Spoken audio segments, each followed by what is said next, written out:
우리가 이제 지금 살펴보고 있는 부분이 이제 율법주의 본질에 대해서 살펴보고 있는데, 그 중에서도 이제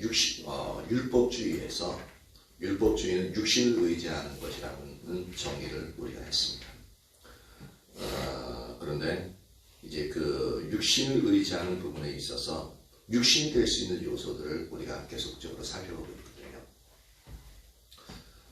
첫 번째는 이제 육신이 될 수 있는 첫 번째가 뭐냐면 의식들. 우리가 드리는 지금 예배 찬양으로 이제 하나님께 영광 돌려드렸잖아요. 그러니까 예배들, 그 다음 뭐 기도나, 그 다음 뭐 이제 그런 이제 헌신이나 그 여러 가지 모든 그런 의식들이 우리에게 있어서 이제 육체가 될 수 있는, 그러니까 행함으로 말미암은 나의 자랑거리가 될 수 있는 그 상황입니다. 두 번째는 나의 종교적인 배경이나 그리고 신앙적인 열심, 이것이 또한 육신이 될 수 있습니다. 그 나의 종교적인 배경이나 신앙적인 열심, 그것들은 좋은 것들인데 이것들을 의지하게 되어져 자부심을 가지게 되어지면 그것이 우리에게 육신이 될 수 있다는 것. 그리고 세 번째로 지난주에 살펴봤던 것은 뭐냐면 성경적인 지식이 우리의 육신이 될 수 있음을 살펴봤습니다. 그러니까 성경을 통해서 하나님 안에서 많이 아는 그 자체를 이제 우리에게 있어서는 자부심과 자랑거리를 여기게 되어지면 그게 율법주의에 빠진 그런 이제 부분으로서 그게 육신을 의지하는 육신의 요소가 되어집니다. 오늘 살펴볼 것은 뭐냐면 이제 성령의 은사나 사회적인 영향력이나 세상적인 축복 등이 바로 우리의 율법주의의 육체가 될 수 있다라는 영역을 살펴보도록 합니다. 성령의 은사, 사회적인 영향력, 세상적인 축복 등등등. 지금까지 살펴봤던 것들은 전부 다 좋은 것들입니다. 좋은 것들이 나쁜 것이 어떻게 될 수 있느냐? 그러니까 그것은 하나의 주님 주신 선물이거나 주님께로 나갈 수 있는 수단들인데, 그것은 주님께 초점을 맞추는 게 아니라 내게 주어진 그 하나님의 은혜나 그리고 내가 열심히 해서 이제 성경의 지식을 갖고 있거나 예배를 드렸거나 하는 거기에 초점을 맞추면 이게 바로 율법주의에 빠진, 그러니까 이것으로 인해서 내가 자부심을 가지는 율법주의에 빠지게 되어지는 요소들이 되어집니다. 그러니까 이게 항상 말씀드리지만 종이 한 장 차이라고요. 그러니까 구분이 안 가는 거예요. 좋은 것들인데 우리가 마음의 중심이 하나님께 있느냐 아니면 내가 행한 것들 또는 내가 받은 것들에 있느냐, 요 차이입니다. 근데 여기 마음의 중심은 우리가 잘 모르잖아요. 그렇죠? 안 보이잖아요. 그 상대방의 율법주의에 빠졌는지 안 빠졌는지 마음의 중심 딱 보면 그게 안 보이잖아요. 그러니까 이 구분하기가 참 힘들어요. 그래서 이런 부분들을 아주 세밀하게 배워놓는 부분들이 필요합니다. 그래서 율법주의 신앙에서는 심지어 하나님께서 은혜로 우리에게 주신 소중한 것들도 우리가 의지하는 육신이 되어질 수 있다는 겁니다. 그만큼 율법주의가요 엄청 교묘한 거죠.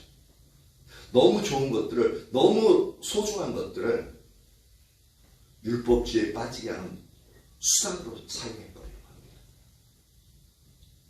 그러니까 그렇게 되어지지 않기 위해서는 이것이 어떻게 작용하는지 우리가 철저하게 배우고 나서 이제 하나하나 분별해 볼 필요가 있는 거죠. 이에 대한 이제 대표적인 예가 고린도 교회예요. 먼저 한번 쭉 찾아보면서 고린도전서 1장 7절입니다. 고린도전서 1장 7절. 이 고린도 교회는 모든 성령의 은사가 부족함이 없이 나타나고 있는 교회였어요. 와, 우리 교회에서 이 은혜가 나타난다. 대단한. 그러면 이게 이 자리에요. 사람이 북적북적 하고 나는 겁니다. 1장 7절. 너희가 모든 은사에 부족함이 없이 우리 주 예수 그리스도의 나타나심을 기다립니다. 모든 은사에 부족함이 없다. 은사 한 가지만 해도 이렇게 나타나면 너무너무 이제 좋은데, 모든 은사의 교회 전체 내에서 신유의 은사부터 시작해서 믿음의 은사, 뭐 방언, 예언, 모든 은사가 교회 전체 내에 가득한 거예요.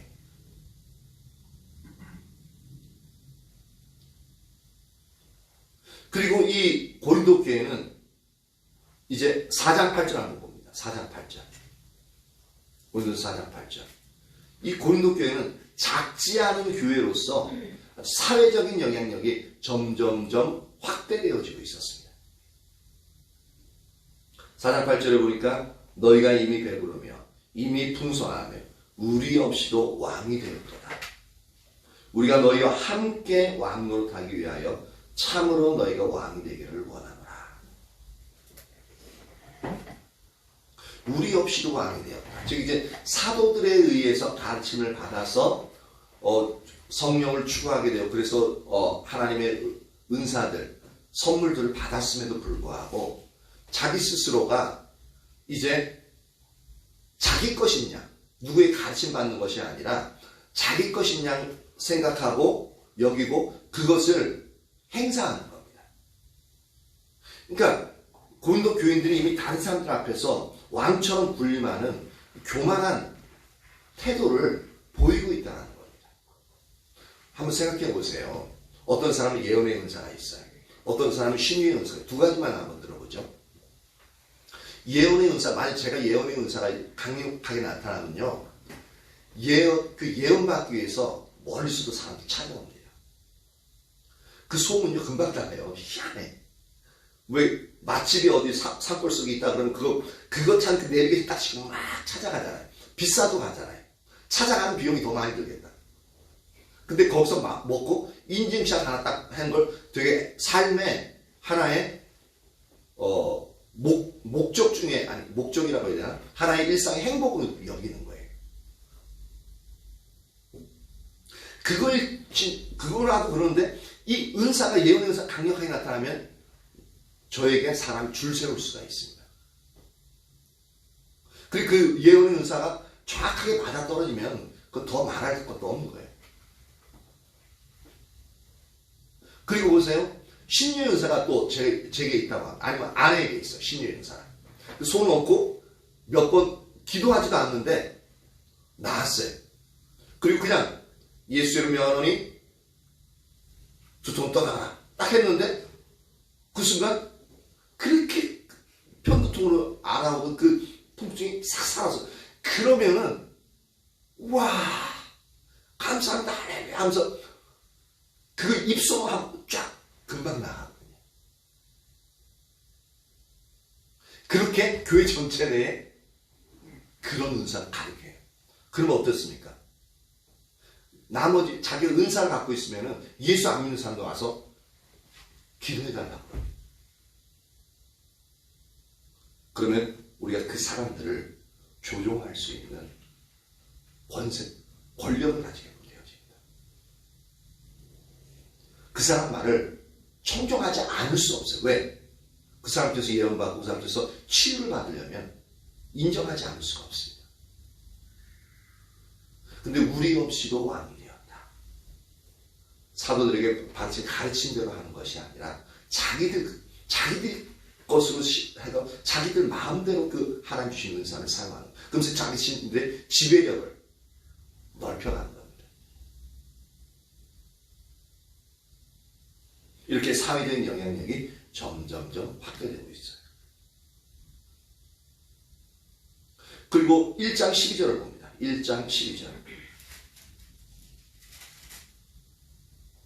이 고린도 교회는 바울, 베드로, 아볼로 등과 같은 하나님의 귀한 사도들이 그 교회를 섬겼어요. 12절에 보면 내가 이것을 말하거니와 너희가 각각 이르되 나는 바울에게, 나는 아볼로에게, 나는 게바에게, 나는 그리스도에게 속한 자라 한다는 것이니. 이 그리스도에게 속했다는 다른 사람들은 다 아무것도 아니고 그럼 이단인 거예요. 재밌는 것은 이 성교회 내에서도 그 포도나무 교회 있잖아요. 그러면은 저쪽 전주 쪽에 가면은 참 포도나무 교회가 있어요. 그러니까 그 얘기 딱 듣더니 포도나무 여목사가 하는 거예요. 우리는 그럼 거짓꽃 포도나무 교회냐 하고 농담을 한번 툭 던지더라고요. 물론 이건 농담이었어요. 농담이었는데 여기서도 나는 그리스도께 속했다. 그럼 나머지는 뭐예요? 그리스도께 속하지 않은 거잖아요. 바울에게 속하고 개발에 속이 전부 다 이단이 되는 거예요. 그러니까 이렇게 네 파로 나뉘어가지고 엄청 싸운 겁니다. 근데 이 사람들 바울, 베드로, 아볼로는 상당히 소중한 하나님의 사람들이었습니다. 그렇죠? 이처럼 고린도 교회에 주어진 이 하나님의 은혜가 하나하나가 하나님께서 그들에게 은혜로 주신 너무너무 소중한 것들이었습니다. 그런데 문제는 뭐냐면 하나님께서 은혜로 주신 것들로 인해서 그들의 마음이 높아져서 자부심을 가지게 된 겁니다. 그리고 그들은 그것을 은혜로 주신 것들을 나로 말미암은 것처럼 자랑하게 되는 겁니다. 요게 문제점입니다. 4장 6절 7절 봅니다. 4장 6절 7절 4장 6절 7절 형제들아 내가 너희를 위하여 이 일에 나와 아볼로를 들어서 본을 보였으니 나는 너희로 하여금 기록한 말씀 밖으로 넘어가지 말라 한 것을 우리에게서 배워 서로 대적하여 교만한 마음을 가지지 말게 하려 함이라. 그러니까 바울은 심었고 아볼로는 물을 주었다라고 했잖아요. 그러니까 역할이 틀려. 그러니까 속하는 게 아니라 하나의 일인데 그리고 자라나게 하시는 하나님이기 때문에 누구에게 속했다고 얘기하지 말라고 하는 건데 고린도서 1장 12절인 것처럼. 그래서 서로가 각 계파에 들어가지고 나는 바울파 나는 아볼로파에서 싸우지 말라는 거거든요. 7절 누가 너를 남달리 구별하였느냐. 바로 예수님이 구별하신 거예요. 그렇죠? 구별하신 분은 구별해서 세우신 분은 예수님이셔요. 그런데 너에게 있는 것 중에 받지 아니한 것이 무엇이냐. 그 풍성한 은혜, 부족함이 없는 모든 은혜가 있는 그 은혜가 누구한테 받았냐라는 거죠. 네 거냐라는 거죠. 네가 받았은즉 어찌하여 받지 아니한 것 같이 자랑하느냐. 그러니까 원래 내 것이냐 그렇게 자랑하느냐라는 겁니다. 그러니까 하나님께서 은혜로 주신 것들을 너무 소중한 것들인데 그것을 내 것으로 자랑하니까 거기서 또 문제가 생기는 겁니다. 그러니까 내 마음대로 사용하게 되어지고 또한 그것을 가지고 나의 영향력을 키우게 되어지는 거죠. 다시 말해서 그들은 그리스도를 의지하는 게 아니라 하나님께서 은혜로 주신 것들을 의지하는 율법주의 신앙에 빠진 겁니다. 맨 처음에는 그리스도를 의지하는 신앙에서 출발했어요. 그러니까 그리스도를 의지하고 주님 앞에 나가서 기도하고 하니까 하나님이 은혜로서 그 은혜로서 은사들을 여러 가지들을 부어주시는 거거든요. 근데 그것이 부어지다 보니까 점점점 어떻게 해요? 그리스도를 의지하는 것을 떠나가지고 자신에게 주어진 그 하나님의 은혜로 초점이 가고 그것을 자랑하고 그것을 자랑하게 되니까 그것을 이제 의지하게끔 되어지거든요. 이게 왜 문제가 되냐면 그리스도를 의지하게 되어지면 그리스도를 의지한다는 것은 모든 하나하나가 주님께 묻고 주님께 간구하고 주님의 뜻을 따라 삶을 살아가는 거거든요. 그렇게 되어지면 어떻게 되냐면 주님과의 인격적인 관계, 나와 주님과의 인격적인 관계가 끊어지지 않고 계속적으로 유지됩니다. 그러니까 우리가 하나님 중심적인 삶을 살아가게끔 되어지죠. 그런데 이제 은혜로 하나님 주신 것들을 내가 의지하게끔 되어지면 그걸 자랑하면서 의지하는 삶을 살아가게 되면 어떻게 되냐면은 하나님을 의지할 필요가 없어요. 왜? 나에게 능력이 있잖아요. 나에게 능력이 있으니까 내가 그것만 의지하는 거예요. 그러니까 어떻게 되어져요? 하나님을 바라볼 필요가 없으니까 예수님을 바라볼 필요가 없으니까 주님과 나와의 인격적인 관계가 끊어지는 겁니다. 그래서 삶이 어떻게 변해요? 자기중심적인 삶으로 변하게 돼요. 그래서 무섭다는 겁니다. 그 결과 어떻게 되냐면 고린도 교회 성도들은 복음의 길에서 떠나 있는 겁니다. 1장 23절 보십시오. 이 복음이 뭐냐면 1장 23절에서 얘기하고 있는데 우리는 십자가에 못 박힌 그리스도를 전하니 유대인은 거리끼는 것이요 이방인에게는 미련한 것이라고 내가 말하고 있습니다. 복음이 바로 십자가에 못 박힌 그리스도라는 겁니다.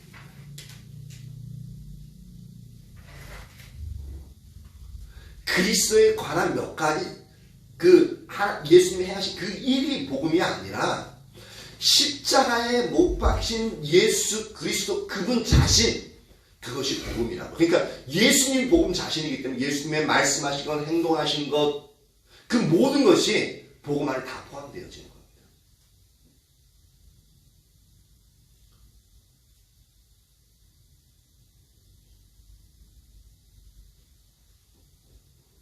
그래서 그 그리스도가 우리들이 의지하는 유일한 의와 거룩함과 지혜와 능력이 되시는 그 삶을 살아가는 것이 바로 복음에 의한 삶입니다. 즉 복음에 의한다는 복음이 뭐라고 했습니까? 십자가 친 예수 그리스도라고 했잖아요. 십자가 친 예수 그리스도에 의한 삶이 된다는 겁니다. 다른 말로 우리가 흔히 사용하는 십자가의 복음에 의한 삶이라고 해요. 그래서 그걸 1장 30절과 31절에 이렇게 얘기합니다. 너희는 하나님으로부터 나서 그리스도 예수 안에 있고 예수님 하나님으로부터 나와서 우리에게 지혜와, 그러니까 예수님이 나의 지혜 되시는 거예요. 예수님이 나의 의로움 되시는 거고 예수님이 나의 거룩함 되시는 거고 예수님 나의 구원함이 되셨다라고 말씀하고 있습니다. 그러니까 31절에는 기록된 바 자랑하는 자는 어떻게 하라고요? 주님 안에서 자랑하라. 그러니까 너희 스스로의 것이 아니니까 지혜와 의로움, 거룩함, 구속함, 구원함이 너희 것이 아니니까 너희가 위대한 게 아니니까 다 예수님이 지혜가 되는 거, 예수님이 너희 능력이 되는 거, 예수님이 너희 구원한 거, 예수님이 너희의 의가 되는 거니까 거룩함이 되는 거니까 자랑하려면 그 주님 안에서 자랑하라. 그게 바로 주님을 의지하는 오직 예수 그리스도는 유일한 우리의 의와 거룩함과 지혜와 능력이 되는 삶이라는 거예요. 이게 바로 복음에 의한 삶이에요.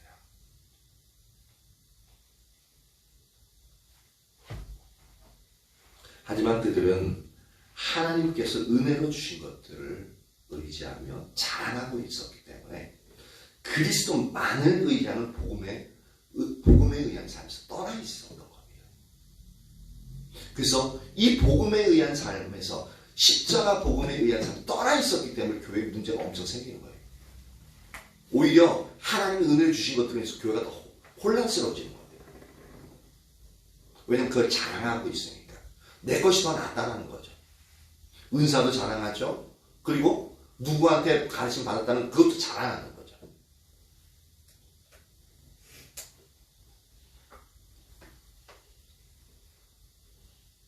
그래서 26절에서 29절 한번 보십시오. 형제들아 너희를 부르심을 보라. 육체를 따라 지혜로운 자가 많지 아니하며 능한 자가 많지 아니하며 문벌 좋은 자가 많지 아니하도다. 그러니까 이 고린도 교회 안에 지금 그러니까 원래부터 가지고 태어난 지혜롭고 능력 있고 문벌 좋은 자가 너희 가운데 많지 않지 않느냐. 너희가 한번 살펴봐라 이겁니다. 그러면서 27절에 그러나 하나님께서 세상에 미련한 것들을 택하사 바로 미련한 너희들을 택하사 지혜 있는 자를 부끄럽게 하시려. 그러니까 미련한 자를 택하사 하나님의 지혜로운 자들을 부끄럽게 만드시는 겁니다. 그 세상이 약한 것들을 택하사 강한 것들을 부끄럽게 하려 하시며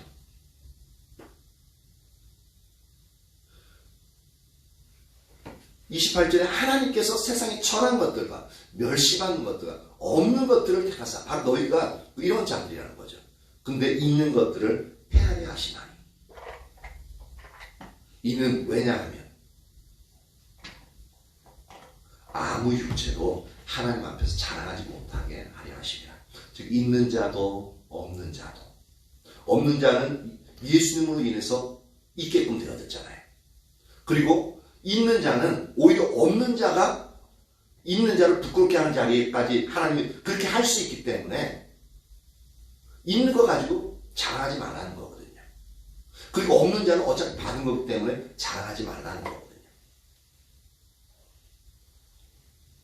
그래서 어떤 육체도 저 잘했죠? 아하 하면서 내 목을 딱 세우면서 내가 말이야 그러한 하나님 앞에서 자랑하지 못하게 하리라. 4장 7절 한번 보십시오. 4장 7절. 누가 너를 남달리 구별하였느냐? 내게 있는 것 중에 받지 아니한 것이 무엇이냐? 네가 받았은즉 어찌하여 받지 아니한 것 같이 자랑하느냐? 그러니까 우리에게 있어서도 특히 신앙 간증할 때 참 조심해야 됩니다. 간증할 때 그건 우리의 자랑이 될 수가 있습니다. 그러니까 그 초점이 오직 주님께 맞춰져 있고 주님이 나에게 주신 것이고 주님이 나에게서 이런 일들을 행하고 하시고 주님이 이렇게 하셨던 그 영역들을 지혜롭게 간증하면 진짜 엄청난 은혜로운 간증이 되어지는데 하나님이 나를 통하여서 이 일들을 행하셨습니다. 그러면 초점이 어디에 가 있냐면 하나님께 가 있는 게 아니라 나를 드러내는데 나와 하나님과 동등한 위치에 두게끔 되어지는 겁니다. 그래서 이 간증도 상당히 조심해서 해야 돼요. 그래서 간증하는 것도 이렇게 코치할 필요가 있어요. 하나님이 우리 주위에서 일어난 일들을 얘기할 때도 그런 부분에서 우리가 잘 이제 세심한 이 주의가 필요합니다. 나도 모르는 순간에 뭐냐면 나 자신을 드러내는 경우가 많거든요. 그것도 신나서 얘기하다 보니까 잘 몰라요. 그래서 이렇게 한 결과가 어떻게 됐냐면은 복음을 떠난 그 삶을 그리스도만을 의지하는 복음에 의한 삶을 떠난 그 결과 그 고린도 교회 성도들의 삶 가운데 육체의 열매만 가득하게 열린다라는 겁니다. 그 3장 1절에서 3절 보십시오. 3장 1절에서 3절. 형제들아 내가 신령한 자들을 대한 것 같이 너희에게 말할 수 없어서. 고린도 교회 성도들은 자신들이 신령한 자라고 생각하고 있었어요. 그것을 꼬집는 겁니다. 너희 스스로가 너희를 신령한 자, 왜냐면 은사가 충만하잖아요. 그렇죠? 그리고 스승들도 아주 귀한, 아주 손에 꼽는 그러한 스승들로 그들 고린도 교회가 양육되어졌어요. 그러니까 자부심을 가질만 하죠. 그 요소들이. 그래서 자신들을 신령한 자로 생각했는데 그러나 사도 바울은 내가 신령한 자들을 대한 것 같이 너희에게 말할 수 없어서 육신에 속한 자 곧 그리스도 안에서 어린아이들을 대한 것 같이 하노라. 즉 너희들을 신령한 자로서 대우할 수 없어서 육신에 속한 자와 같이 대한다. 다시 말해서 그리스도 안에서 어린아이들을 대한 것 같이 한다는 겁니다. 어린아이들은 자기 마음대로 하잖아요. 그렇죠? 바로 너희가 신령한 자로 얘기하는데 하나님의 뜻대로 움직이는 게 아니라 너희 마음대로 움직이고 있지 않느냐. 그러니까 이게 육신에 속한 자 자기 마음대로 움직이잖아요. 그러니까 육신에 속한 자를 대한 것 같이 한다. 그런데 너희들은 예수님 믿은 자이기 때문에 그리스도 안에서 육신에 속한 자와 동일한 삶을 살아가고 있는 어린아이들을 대한 것 같이 내가 너희를 대하고 있다는 거야.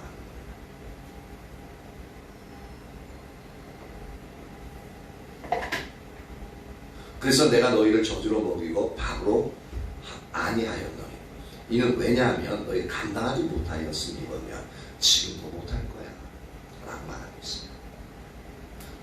밥으로 하는 거 저주로 먹였다. 즉 이건 뭐냐면 그들을 이끌어가고 그들에게 말씀을 선포하는 부분에 있어서 그냥 모든 것을 하나하나 떠넘겨주고 이해할 수 있도록 작은 장을 씹어서 그렇게 말씀을 전했다는 거예요. 성숙한 자들에게 말 한마디 딱딱 던지고 그렇게 많이 설명하지 않아도 그렇게 하면 안 돼? 라고 하는데 연약한 자들은 그거 안 되고 일단 시험 들어요. 그쵸? 그러니까 그렇게 얘기를 못 하는데 그렇게 안 했으면 좋겠다. 그렇게 하는 거 옳지 않아. 물론 이제 어떤 상처 안 주서 그런 화법도 필요하긴 한데 이게 왜 그렇게 정중하게 얘기하냐면은 안 되는 건 안 돼. 그것이 잘못됐어. 라고 지적할 수 있었는데 그렇게 하면은 상처에 그렇게 지적을 못하는 거예요.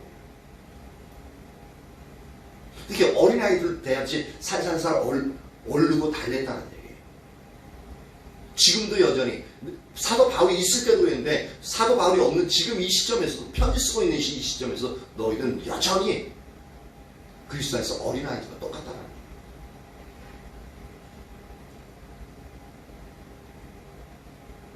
그럼 이제 그 고린도 교회 성도들은 반론을 펼 수 있잖아요. 우리가 무슨 하나님의 나라를 아까 얘기했잖아. 모든 은사가 이제 부족함이 없어서 뭐냐면 그 상태에서 하나님의 나라를 기다리고 있다라고 얘기하고 있습니다. 주 오실 날을. 그 정도면 종말론에 대해서 그리스도를 바라보면서 이제 기다리고 있다면 그 정도 대단한 거거든요. 그래서 자신들을 대단하다고 생각했었어요. 그러면서 그렇게 얘기하는 이유를 얘기합니다. 너희는 아직도 육신에 속한 자다. 3절. 왜냐하면 너희 가운데 시기와 분쟁이 있으니 어찌 육신에 속하여 사람을 따라 행함이 아니겠느냐. 봐라. 시기와 분쟁. 누구는 은사 어떤 부분에 있어 그 시기하고 누구는 나는 무슨 파 들었다. 분쟁이 있는 거 봐봐라. 이게 육신의 열매들인데 그 육신의 열매가 너희에게 맺히는 거 보니까 너희는 아직도 육신에 속한 자야. 하나님 은혜로 주신 것들이 너무나도 풍성한데 그 하나님 은혜 주신 것들을 의지하며 그리스도를 의지하지 않으니까 그 삶 가운데 교회 가운데 육신의 열매가 가득가득 넘쳤더라는 거예요. 오늘날 교회 안에서 많은 분쟁과 다툼, 시기, 질투 많은 이유가 뭐냐면 바로 자기가 가진 것들을 의지하기 때문에 그렇습니다. 자기가 가진 것들을 의지하고 자기가 가진 것들을 자랑하기 때문에 그렇습니다. 그리스도만을 자랑하면 이런 일이 없어요. 그래서 막 파벌이 생겨서 목사파, 장로파, 또 은사자파와 대립하면서 싸우는 이유가 바꾸고 있어요. 그리고 그 안에서 담임 목사파, 부목사파 딱 갈라져가지고 나가고 이런 모든 부분 나는 부목사에 속했다, 나는 담임 목사에 속했다. 이게 나는 사도 바울에게 나는 아볼로에 속했다. 다른 게 뭐가 있습니까? 자신이 가진 것들을 자랑하고 그리스도를 자랑해야 되는데 그러니까 육신에 속한 자나 그리스도 안에서 어린아이일 뿐이다. 하나님의 은혜로 주신 것들을 의지하기 때문에 이러한 일들이 일어난다는 겁니다. 그래서 사도 바울은 고린도전서 1장에서 4절 그리고 고린도후서 1장에서 4장에서 이제 십자가의 복음을 아주 집중적으로 다루고 있습니다. 그 복음이 어떤 거다라는 것을 먼저 다루고 있는 거죠. 이처럼 우리의 신앙이 율법주의로 변질될 때 한 3가지 정도의 특징이 나타나는데 뭐는 첫 번째는 하나님과의 올바른 관계보다는 올바른 교리를 더 중요시 여깁니다. 그래서 우리가 오전에 잠깐 얘기했지만 말씀 특히 장로교 저희도 장로들은 말씀 아주 강조하는데요. 그 말씀이 거기 어떤 의미냐면은 교리로서의 말씀을 말하고 있습니다. 근데 원래는 말씀이 강조되어져야 됩니다. 근데 그 말씀이 이 우리 삶의 전반적인 영역에서 모든 삶을 지배하는 말씀을 강조하는 건 그게 옳아요. 근데 많은 경우는 교회에서 말씀대로 해야지 라고 하는 건 뭐냐면 교회의 교리대로 그렇게 모든 행정이 이루어지고 모든 예배가 그렇게 이루어져 있다는 그런 의미에서, 교리적인 의미에서만 말씀을 말하고 있습니다. 그러니까 교회 밖에 벗어나가지고 우리 실제 삶에서는 말씀을 그게 적용이 안 되는 겁니다. 그걸 적용하지 않아요. 삶에서는 세상의 법을 따릅니다. 근데 교회 안에서만 말씀 얘기하는 거죠.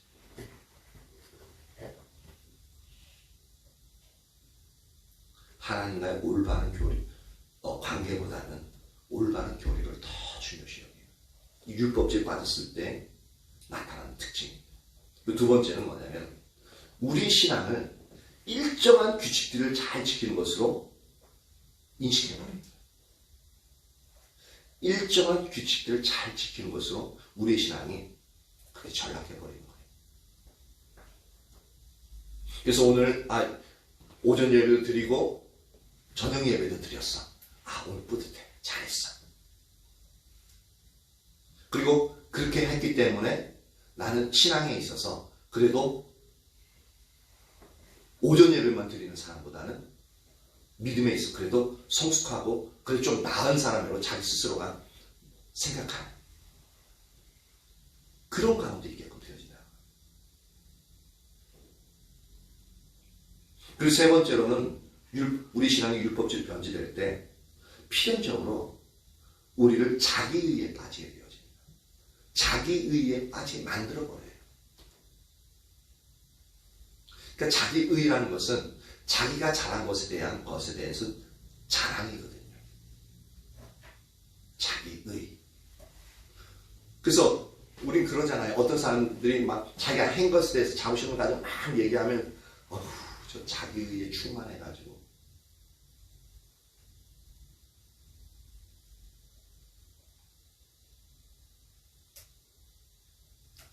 이런 특징이 나타났는데 이렇게 율법주의로 변질되어진 이런 현상이 나타나게 되어지면 결과, 그 신앙에서 변질된 결과는 어떻게 나타나냐면 하나님의 은혜로부터 분리되어져요. 이게 가장 큰 문제가 되어집니다. 얘기했죠. 이게 올바른 교리, 일정한 규칙들, 그리고 하나님께 은혜로 주신 것들에서 내 자랑할 수 있는 그 모든 요소들이 소중한 것들이라고요. 근데 하나님과의 올바른 관계나 또한 이제 이 성령의 인도를 따르는 거나 이런 모든 부분 관계에서 떠나서 하나의 규칙들이나 우리에게 은혜 주신 것들을 의지하게끔 되어지면 하나님 그분과의 관계가 떨어진다고요. 깨진다고요. 그러니까 하나님과의 관계가 깨지니까 어떻게 되어져요? 은혜에서 분리되어지는 거예요. 왜냐하면 그분이 은혜잖아요. 그분이 은혜를 주시는 분이에요. 근데 그 관계가 딱 끊어지니까 그분으로부터 온 것을 우리가 누릴 수가 없게끔 되어져요. 하나님의 은혜로부터 분리가 되어져요. 그러다 보니까 하나님의 임재하심에서부터 임재하신 우리에게 거치게 되는 거죠. 바로 오전에 살폈던 라우디게아 교회처럼 하나님의 임재에서 거치게 되어져요. 하나님의 임재에서 거치게 되니까 라우디게아가 하나님 나타난 특징이 뭐라고 그랬어요? 하나님이 보시기에 칭찬할 만한 어떤 소중한 것 한 가지도 없다. 칭찬할 것이 전혀 없는 존재가 된다는 것. 왜냐하면 하나님이 함께 하셔야 우리를 거룩하게 하시고 하나님이 함께 하셔야 하나님이 말씀하신 생각을 우리가 좀 더 생각할 수 있게끔 되어지고 하나님이 함께 하셔야 우리가 하나님의 길을 알고 따라갈 수 있고 하나님 말씀대로 그나마 생각할 수 있고 우리의 삶을 그렇게 추구할 수 있거든요. 근데 하나님이 그 임재가 거쳐버리면 다른 싹 없어지고 오직 내 중심, 내가 원하는 것, 내 생각대로 모든 것이 그렇게 맞춰지기 때문에 하나님 보시기에 소중한 것들이 하나도 없게 되어지는 거예요.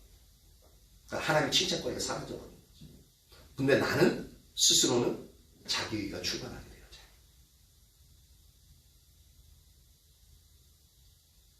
그리고 우리는 영적인 실제에 대해서는 눈이 멀게 돼요. 영적 분별력이 가려지다 보니까 영적인 실제에 대해서 완전히 눈이 가려집니다. 진짜 어떤 것이 하나님의 뜻인지, 그리고 어떤 일이 일어났을 때 그 속에 내포된 하나님의 의미하는 바가 무엇인지, 그런 영역들에 있어서 눈이 가려져요. 더욱더 심하게 가려지면 어떻게 됩니까? 방언하는 걸 귀신이 말하는 귀신 방언이라고 얘기하고요.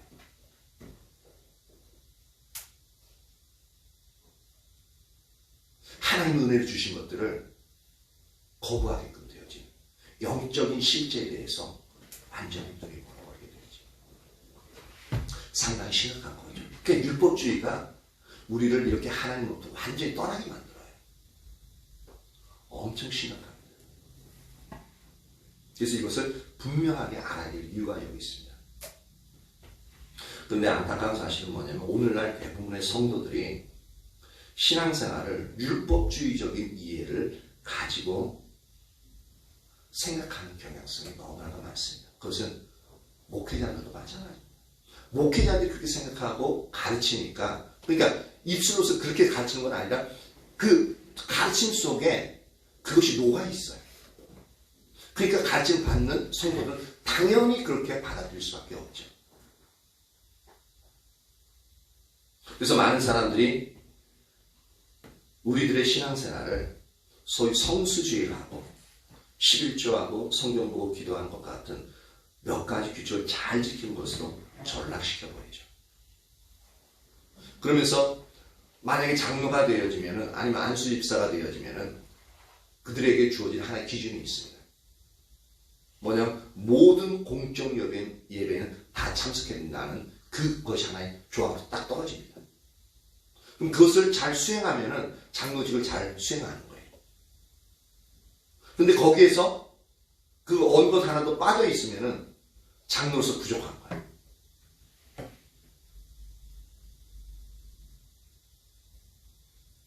이게 바로 율법주의적인 이해입니다. 어느 것을 하면은 괜찮고 하지 않으면은 모자라요.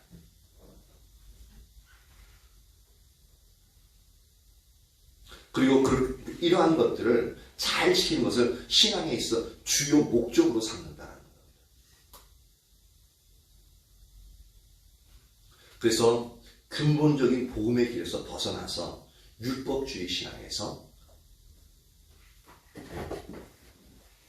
헤매게 되어지는 거죠.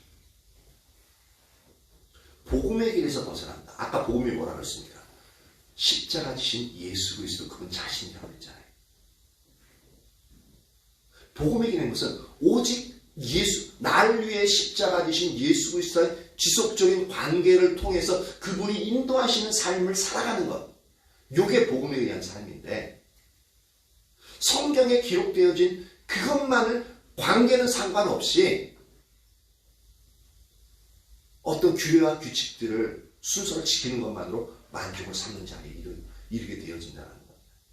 그게 율법주의 신앙이 빠져버려요. 그러니까 그 결과로 우리 주위에는 신앙의 모양은 많아요. 아까 예배드리고 기도하고 뭐 40일 금식하기도 하고 뭐 성경 공부 열심히 하고 이런 신앙의 모양들은 많아요. 디모데후서 3장 5절에 나온 것처럼 경건의 모양은 있어요. 그런데 하나님의 실제와 생명은 없고 하나님의 임재는 거치고 하나님의 영광은 우리에게 떠나 있다는 문제가 되어집니다. 즉 경건의 능력은 사라져버립니다. 경건의 능력이 사라져요. 그냥 예배드리는 그 자체에 만족하는 겁니다. 아까 오전에서 예배는 뭐라고 그랬어요? 우리의 예배는 하나님과의 만남이 목적이라고 했죠.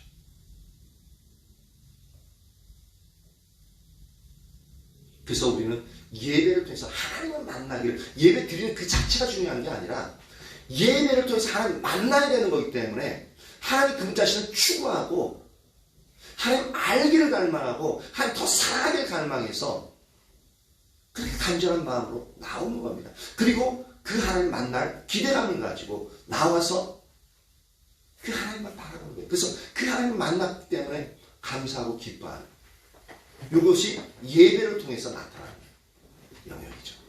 예배 자체가 중요한 게 아니라 이 예배를 통해서 하나님 만나는 그 자체가 소중하다. 근데 율법주의에서는 예배 자체를 소중한 것으로 이야기합니다. 그래서 예배를 안 드리면 저거 믿음 떨어졌네 얘기하는 거예요. 근데 물론 믿음이 떨어지면 예배는 안 드리게끔 되어 있습니다. 근데 예배 한 번 안 드렸다고 믿음이 떨어진 것은 아닙니다. 약간 이게 잘 구분이 안 될 수 있는데 예배 자체가 중요한 게 아니라 예배는 하나의 수단이라고 해요. 무슨 수단? 하나님을 만나기 위한 수단에 불과하다. 그러니까 더 중요한 것은 예배를 통해서 하나님을 만나고 그분이 우리를 인도하신 대로 삶을 살아가는 것. 이게 바로 복음에 의한 삶이다. 그래서 이것이 안 되다 보니까 어떻게 되냐면 우리 안에 세상의 온갖 죄악이 가득한 겁니다. 시기, 질투, 음란, 모든 영역들, 다툼. 이게 안 되니까 교회 안에서도 말은 아주 그냥 거룩하고 좋은 언어 쓰는데 그 속에는 온갖 더러운 것들이 다 있는 거예요. 주일날 예배 드리고 나서 세상에 나가면 오히려 예수 안 믿는 사람보다 윤리적으로 도덕적으로 더 타락한 삶을 살아요. 왜? 우리 안에 예수 그리스도로 인한 생명이 없으니까. 교회에서는 안수 집사로 장로고 하는데 권사고 하는데 실제 살면서는 오히려 그보다 못한 사람들이 더 많다니까요. 오히려 사단은 그런 사람을 더 공격하니까 그렇게 공격함으로 말미암아 세상 사람 더 못한 윤리적인 도덕적인 모습을 보여줌으로 드러내므로 말미암아 예수 그리스도의 그 이름, 영광스러운 이름을 우리를 통해서 짓밟게 만들어버린 거예요. 그래서 예수 믿는 것들 그 얘기가 되어지는 거죠. 사단은 그걸 즐겨요. 우리는 의도하지 않지만 근데 그런 매개체가 되어져서 오히려 하나님의 영광을 드러내는 존재가 아니라 하나님의 영광을 땅에 떨어뜨려서 짓밟는 존재가 되어져 버리는 겁니다. 이게 바로 율법주의에 빠질 때 이러한 일들이 일어난다. 다시 말해서 더 중요한 부분으로 들어가면 하나님과의 관계가 끊어진, 하나님과 관계가 파괴되어진 그러한 자를 통해서 바로 이러한 일들이 일어난다고요. 율법주의는 나와 하나님과의 관계를 끊어버립니다. 오직 의식에 내가 해야 할 것에만 초점을 가게끔 만들어버립니다. 그래서 우리 눈이 어두워져서 내가 이것을 하면 신앙생활을 잘하는 거예요. 하나님을 사랑하는 거예요. 그리고 하나님 나를 사랑하는 거예요.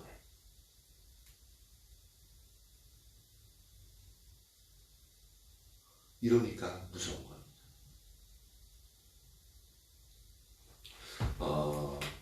오늘은 이제 하나님 주신 성령의 은사, 사회적인 영향력, 세상적인 축복 이런 것들이 너무나도 소중한 것들인데 우리 이런 것들을 통해서 하나님과의 관계를 끊어버리는 수단으로서 사단이 사용하는 것을 한번 보십시오.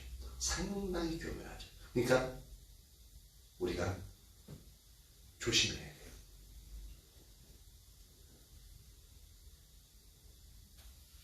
하나님이 주셨음에도 하나님 주신 줄 인식하지 못하고 나로 말미암은 것처럼 생각하고 그것을 주장하면 그건 반드시 하나님과 관계에서는 진짜 회복하기 힘들어집니다.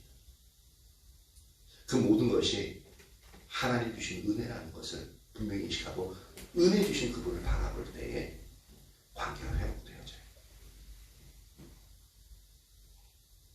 이러한 은혜가 저와 여러분 모두에게 그렇게 더욱더 부어지기를 예수님의 이름으로 축복합니다. 예, 마지막 나오세요.